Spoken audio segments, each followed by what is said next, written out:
राजीव, यहाँ पर NEET, OSM और अब एसएससी, जीडी की ये परीक्षा, आखिर ये आखिर हो क्या रहा है? देश में जो परीक्षा आयोजित करने वाली जो प्रणाली है, क्या वो वेंटिलेटर पर आ गई है? क्या छात्रों के भविष्य के साथ इस तरह से क्यों खिलवाड़ हो रहा है? आखिर क्यों बार बार देश का परीक्षा तंत्र है वो फेल हो रहा है? राजीव।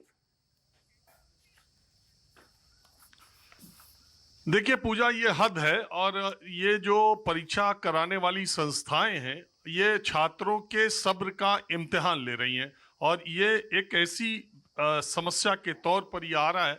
मैं बार बार आपके कार्यक्रम में कहता हूं कि परीक्षाएं, प्रतियोगी परीक्षाएं और बच्चों की पढ़ाई एक राष्ट्रीय समस्या के तौर पर आ रही है। एक तरफ सरकारी नौकरियां लगातार कम हो रही हैं, दूसरी तरफ जो परीक्षाएं हो रही हैं सरकार की पढ़ाई के लिए या नौकरियों के लिए, उनको लेकर के जिस तरह की खबरें आ रही हैं लगातार, हम लोग भी आज के जब कंपटीशन देने के समय हम लोग भी प्रतियोगी छात्र थे।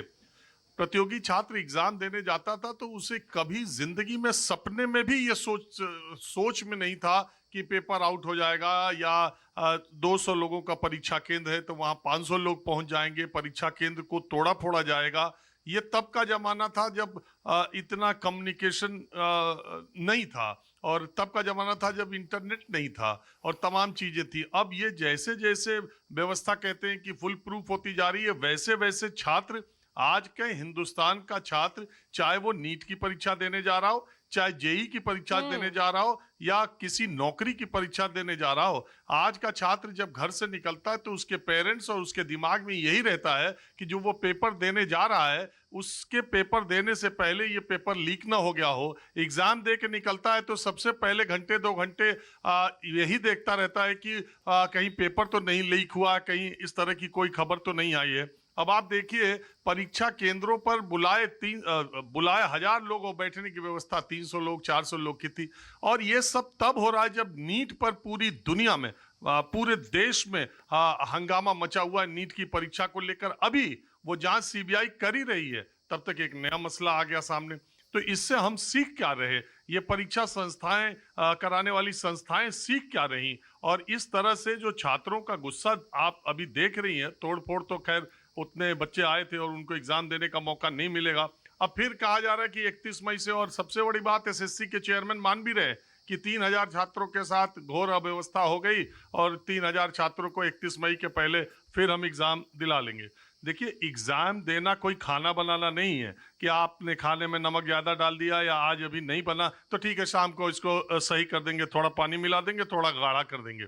एग्जाम देना एक प्रतियोगी परीक्षा के परीक्षार्थी की एक मन स्थिति होती है, वो अपने आप को उसी तरह से तैयार करता है। और जैसे ही आप जाइए नीट के छात्रों से जिन्होंने एग्जाम दिया था और 630 नंबर से ज्यादा जिनको मिल चुका था, ठीक है आप दोबारा परीक्षा करा रहे हैं, लेकिन उसकी साइकोलॉजी को समझिए। उस बच्चे को, उसे कैसा लगता है कि जब एक बार वो पूरा खुश होकर के परिवार में यहाँ वहाँ एकदम मस्त था कि हमारा इतना पेपर हुआ, हमें अच्छे कॉलेज मिलेंगे, और फिर उसके बाद उसे कॉपी किताब लेकर के फिर खोल के बैठना होता है और फिर पढ़ना होता है। आप, ऐसा नहीं है चलो आज कैंसिल हो गया परसों फिर करा देंगे, आज कैंसिल हो गया 15 दिन फिर करा देंगे।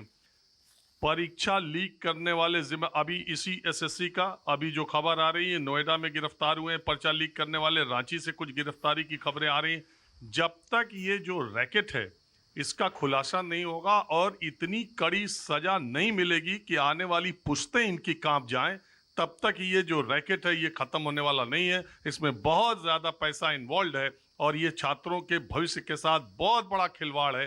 सरकारों को, चाहे पार्टियों को, इससे दलगत राजनीति से उठ करके इसे एक राष्ट्रीय समस्या समझ करके इसके निदान के लिए और इसके फुल प्रूफ इंतजाम के लिए मुझे लगता है कि अब वक्त आ गया है जबकि इस पर कोई समझौता नहीं किया जाना चाहिए।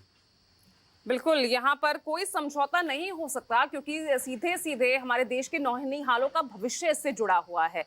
राजीव, यहाँ पर क्योंकि मामला सिर्फ एक एसएससी को ही लेकर नहीं है, सीबीएसई का ओएसएम सिस्टम जिसके लिए एक छात्र को इतना ट्रोल किया गया क्योंकि वो तो सिर्फ अपनी समस्या एक सोशल मीडिया प्लेटफॉर्म के जरिए रख रहा था ना देश के सामने, वहां पर भी व्यवस्था में गड़बड़ी।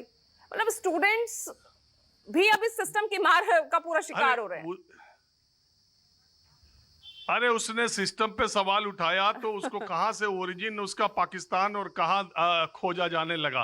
दरअसल हम जिस युग में जी रहे हैं पूजा, इसमें अगर एक टेंडेंसी बन गई है कि अगर आप सरकार से सवाल उठाते हैं तो फिर आपको एक पेंट किया जाता है, या तो आप पाकिस्तानी होंगे, या आप खालिस्तानी होंगे, या आप शहरी नक्सल होंगे, या वामपंथी होंगे, या देशद्रोही हो जाएंगे।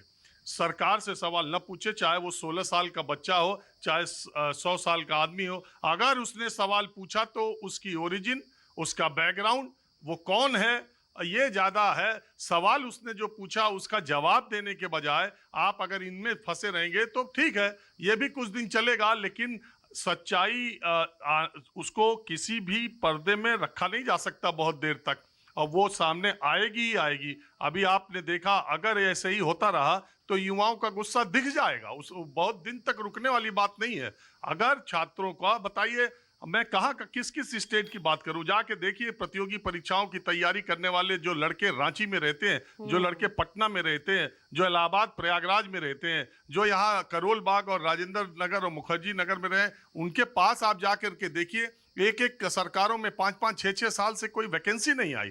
कुछ कुछ जगहों पर 10-10 साल से कोई वैकेंसी नहीं आई। जो रिटायर हो रहे हैं सरकारी, उनकी जगह कॉन्ट्रैक्चुअल लोग रखे जा रहे हैं। और इतनी सरकारी और जो परीक्षाएं हो रही हैं, तो उसके बाद से या तो वो कोर्ट में चली जा रही हैं, या तो उसका पर्चा लीकेज हो रहा है, या बिक रहा है, या वहां पर परीक्षार्थियों को वो समय नहीं दिया गया, इतनी व्यवस्था नहीं दी गई। तो ये सारी चीजें उन्हें अंदर से परेशान कर रही हैं। 30 साल के नीचे का जो नौजवान है हिंदुस्तान में, अब वो करीब करीब 40% से ऊपर होने जा रहा है। और उसके लिए सबसे बड़ी, उसके सामने जो सबसे बड़ा रास्ता है, वो उसका पढ़ाई लिखाई, उसकी नौकरी, उसका रोजगार है। और इस दिशा में मैंने कहा, बात वहीं डाइल्यूट हो जाती है जब अभी आप पैनल में चर्चा करने लगे और कांग्रेस वाला बीजेपी को, बीजेपी वाला कांग्रेस को, आम आदमी पार्टी वाला इनको, उनको कहने लगे आपकी सरकार में क्या हुआ, आप इनकी सरकार में क्या हुआ। बस मुद्दा वहीं पर दब जाता है।